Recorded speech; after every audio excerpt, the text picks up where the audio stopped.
الحمد لله رب العالمين والصلاة والسلام على سيد المرسلين وخاتم الأئمة وخاتم النبيين وخاتم المعصومين والصلاة والسلام على آله وأصحابه الطيبين الطاهرين راشدين المهديين.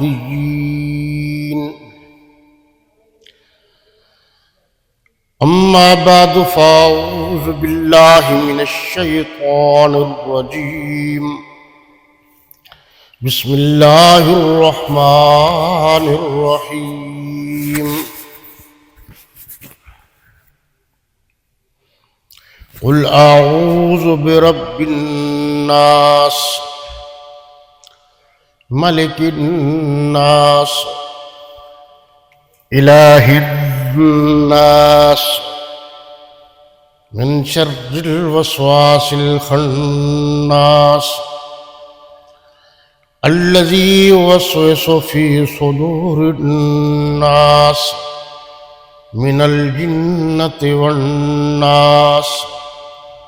صدق الله مولانا العظيم وصدق رسوله النبي الكريم ونحن على ذلك لمن الشاهدين والشاكرين والحمد لله رب العالمين. ترجمہ دیکھیے جی. قل کہہ دیجئے، کہو، اعوذ میں پناہ مانگتا ہوں، بے ساتھ رب الناس لوگوں کے رب،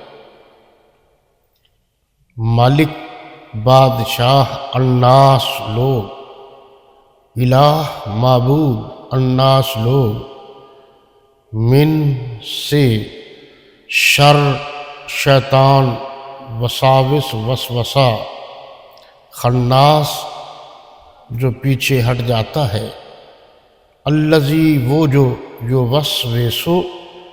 وسوسے ڈالتا ہے، فی میں صدور سینہ دل الناس لوگ، من سے جنہ جن، والناس اور لوگ. با محاورہ اور سلیس آسان زبان میں ترجمہ یوں ہے، کہو کہ میں لوگوں کے پروردگار کی پناہ مانگتا ہوں، یعنی لوگوں کے حقیقی بادشاہ کی، لوگوں کے معبود برحق کی، معبود جس کی عبادت کی جائے، برحق جو حق پر ہو، سچا. شیطان وسوسہ انداز کی برائی سے جو اللہ کا نام سن کر پیچھے ہٹ جاتا ہے، جو لوگوں کے دلوں میں وسوسے ڈالتا ہے، خواہ وہ جنات سے ہو یا انسانوں میں سے. آج ہم اللہ تبارک و تعالی کے فضل و کرم اور اس کی مہربانی سے قرآن مقدس کی سب سے آخری سورہ کا مطالعہ کرنے کا اعزاز اور شرف حاصل کر رہے ہیں. یہ سورہ الناس ہے، سورۃ الناس ہے. اس کی کل 6 آیات ہیں، اور جو پچھلی سورہ تھی سورہ فلق، اس کی 5 آیات تھیں. بس یوں جانیے کہ سورہ فلق میں جو کچھ بتایا گیا ہے وہ ظاہری اعتبار سے ہے، اور سورہ الناس میں جو بتایا گیا ہے وہ باطنی اعتبار سے ہے. یعنی سورہ فلق میں جو ظاہری تکلیف ہے اس کا علاج بتایا گیا، اور سورہ الناس میں جو باطنی تکلیف ہے اس کا علاج بتایا گیا ہے، اور ان دونوں کا علاج دونوں ہی صورتیں ہیں۔ تکلیف کیا تھی؟ جادو۔ جادو کے بارے میں نے تفصیلاً عرض کر دیا ہے کہ جادو کرنا اسلام میں حرام ہے، جادو کا علاج کرنا اسلام میں جائز ہے۔ یعنی کسی کو تکلیف پہنچانا، خواہ جادو کے ذریعے سے ہو یا کسی اور ذریعے سے، ناجائز تکلیف پہنچانا وہ غلط ہے۔ اور اگر کوئی تکلیف آپ کو پہنچا دے تو پھر اس کا علاج کرنا یہ صحیح ہے۔ یہاں جو بتایا گیا وہ یہ ہے کہ یہاں 3 خصوصیات ہیں۔ ایک تو پہلے یہ لفظ رب کا جو ہے اس پر آپ غور کر لیجئے، رب العالمین۔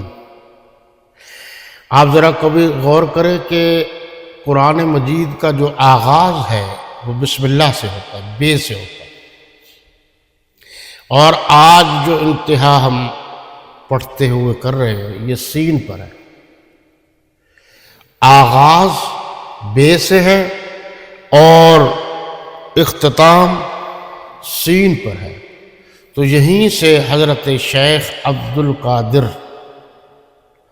دہلوی رحمۃ اللہ علیہ، حضرت شاہ ولی اللہ رحمۃ اللہ علیہ کے صاحبزادے محدث دہلوی شاہ عبد القادر رحمۃ اللہ تعالی علیہ نے اس سے اخذ کیا ہے کہ اس کا معنی ہے بس۔ بے عربی میں با ہے، آخر میں سین ہے، بس، یعنی بے سے شروع ہوا سین تک ختم ہو۔ اور بعض جو مفسرین ہیں انہوں نے وہ عجیب بات کی ہے، اور انہوں نے کہا کہ سارے قرآن کا جو خلاصہ ہے وہ سورہ فاتحہ میں ہے۔ اور یہی وجہ ہے کہ آپ دیکھیے کہ نماز کی ہر رکعت میں فاتحہ لازمی ہے۔ اگر یعنی فرائض کی جو آخری 2 صورتیں ہیں، 2 صورتیں یعنی 2 رکعات ہیں 4 فرضوں، تو اس میں فاتحہ کے بعد کی صورت نہ پڑھنا درست ہے، لیکن نوافل بھی ہوں تو تب بھی سورہ فاتحہ نہیں چھوڑی جاتی، سورہ فاتحہ ضرور پڑھی جاتی ہے۔ یہ یاد رہے کہ پڑھی جاتی ہے، خواہ نماز سری ہو جہری ہو، تو جو سننا ہے وہ بھی پڑھنے کی طرح ہے۔ وَإِذَا قُرِئَ الْقُرْآنُ فَاسْتَمِعُوا لَهُ وَأَنصِتُوا لَعَلَّكُمْ تُرْحَمُونَ، کہ جب قرآن پڑھا جائے تو پوری توجہ سے سنو، غور کرو، خاموش رہو تاکہ تم پر رحم کیا جائے۔ خیر، فاتحہ وہ بڑی چیز ہے، اور سورہ فاتحہ کے بارے میں حضرت مولانا اشرف علی تھانوی رحمۃ اللہ تعالی علیہ نے ایک کتاب لکھی ہے اعمال قرآنی، کتابیں بہت ہیں ان کی، اور بہشتی زیور، ان میں کچھ انہوں نے عمل کے بارے میں لکھا ہے۔ تو انہوں نے ایک بات بڑی عجیب لکھی ہے، وہ کہتے ہیں سورہ فاتحہ کا آپ موقع بموقع وقتاً فوقتاً پاکیزگی کی حالت میں تلاوت کرتے رہے، یہ آپ کا ایک ورد ہو جائے گا۔ پھر اس کو مفسرین نے سورۃ الشفا بھی لکھا ہے کہ آپ کوئی بھی تکلیف کے لیے کوئی آپ کے پاس مریض آئے تو آپ یہ پڑھ کر اس پر دم کر دیں، اس پر مریض پر، تو اللہ اپنے فضل و کرم سے اس کو شفا دے دیتے ہیں۔